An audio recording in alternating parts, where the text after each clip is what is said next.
Shalom saudara-saudara, saat teduh kita hari ini dari Yesaya 18. Kali ini saya akan membacakan dari terjemahan Alkitab yang sama dengan Alkitab buku kita.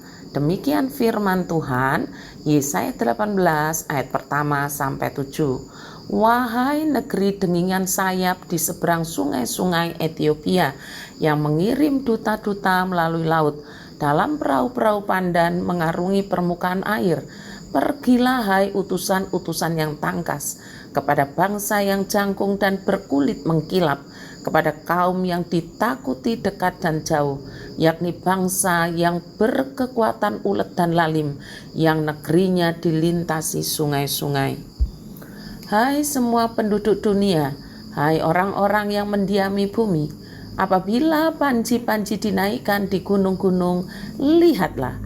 Apabila sangkakala ditiup, dengarlah, sebab beginilah firman Tuhan kepadaku. Aku akan menjenguk dari tempat kediamanku dengan tidak bergerak, seperti hawa panas yang mendidih waktu panas terik, seperti kabut embun di panas musim menuai. Sebab sebelum musim buah, apabila waktu berbunga sudah berakhir dan gugusan putik menjadi buah anggur yang hendak masak, maka Tuhan akan mengerat ranting-rantingnya dengan pisau pemangkas dan menyisihkan carang-carangnya dengan memancungnya. Semua itu akan ditinggalkan bertumpuk-tumpuk bagi burung-burung buas di pegunungan dan bagi binatang-binatang di hutan. Pada musim panas, burung-burung buas akan bermukim di situ, dan segala binatang hutan pada musim dingin. Pada waktu itu juga persembahan akan disampaikan kepada Tuhan semesta alam dari kaum yang jangkung dan berkulit mengkilap, dan dari kaum yang ditakuti dekat dan jauh, yakni bangsa yang berkekuatan ulet dan lalim, yang negerinya dilintasi sungai-sungai, ke tempat nama Tuhan semesta alam, yaitu Gunung Sion. Saudara-saudara, ini tentang bangsa Ethiopia di zaman lampau, di zaman Nabi Yesaya. Pada periode Yunani itu memang disebut Ethiopia. Sekarang mencakup negeri Sudan dan bagian dari Ethiopia modern. Dalam konteks ini mungkin merujuk pada dinasti penguasa Nubia ke-25 di Mesir, yaitu zaman Piancia Sabaka. Alkitab menerangkan tentang bangsa Ethiopia yang dalam kitab ini demikian: kaum yang jangkung dan berkulit mengkilap, dan dari kaum yang ditakuti dekat dan jauh, yakni bangsa yang berkekuatan ulet dan lalim. Sederhananya itu, bangsa Ethiopia ini adalah bangsa yang mempunyai pasukan tempur yang luar biasa, yang kalau menyerang suatu kerajaan atau bangsa, maka bangsa atau kerajaan itu pasti dapat dilibas habis. Terus dia juga disebut lalim. Ketika kerajaan Asyur bertumbuh menjadi kuat dan mulai menguasai banyak daerah, maka Ethiopia dan Mesir mengajak kerajaan Yehuda, dalam hal ini umat Allah, untuk bersekutu melawan Asyur. Tetapi firman Tuhan datang melalui Nabi Yesaya untuk mengingatkan mereka agar jangan mengandalkan persekutuan dengan manusia, melainkan supaya umatnya, yaitu kerajaan Yehuda, mengandalkan Allah. Bahkan pada waktunya kerajaan Ethiopia justru akan ditaklukkan Asyur, dan seperti yang dinyatakan dalam ayat 7, mereka akan ditaklukkan kepada Allah dengan membawa persembahan kepada Tuhan semesta alam di Gunung Sion. Mari kita mencoba mencermati apa yang Tuhan katakan dalam firman-Nya.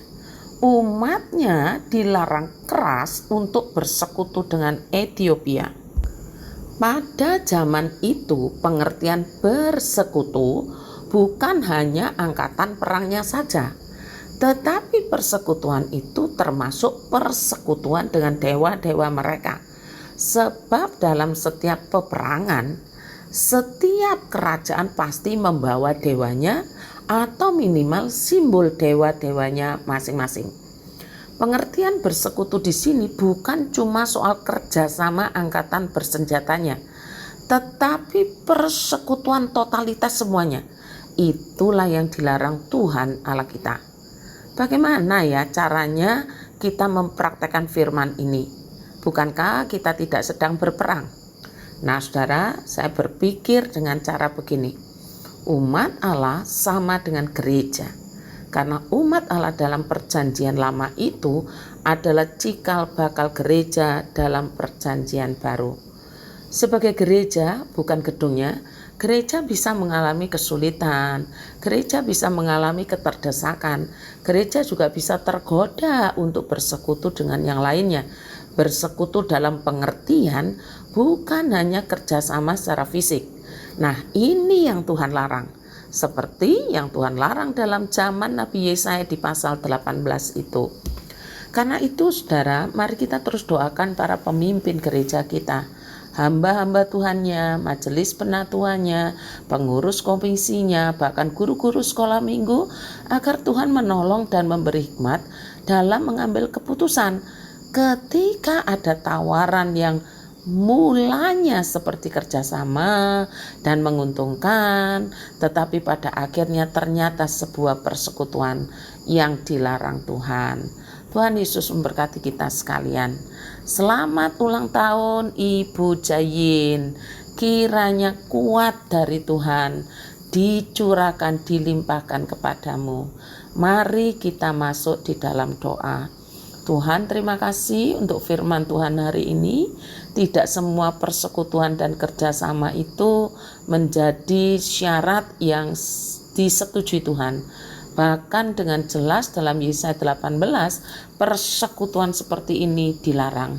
Tuhan tolonglah agar pemimpin-pemimpin gereja, hamba-hamba Tuhan, penatua, guru sekolah minggu, pengurus komisi, cermat di dalam menelaah dan mengevaluasi persekutuan atau kerjasama tentang gereja dengan hal yang lain.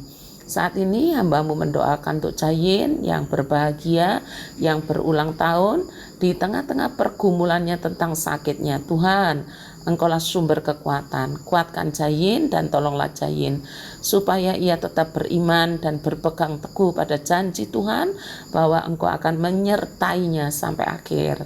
Berdoa untuk rapat pengurus KW Tabita di konsistori gereja pada hari Sabtu ini pukul 18. Tuhan berkati supaya pembicaraan kami adalah pembicaraan yang membangun gereja. Berdoa juga agar pemeliharaan Tuhan atas gereja kami GKT Banyuwangi dinyatakan dengan menyediakan bakal calon majelis penatua untuk pemilihan periode 2023 dan 2025. Tolonglah ya Tuhan. Memang secara manusia kami sangat berharap, tetapi biarlah kehendak-Mu yang jadi. Mendoakan untuk keluarga-keluarga jemaat, mereka yang dalam pergumulan, mereka yang menghadapi persoalan Tuhan. Kalau bukan Tuhan yang menopang mereka, tentulah dengan mudah akan roboh dan jatuh. Kiranya Tuhan tolong, satu persatu Tuhan tolong. Terima kasih Bapa, di dalam nama Tuhan Yesus saya berdoa. Amin.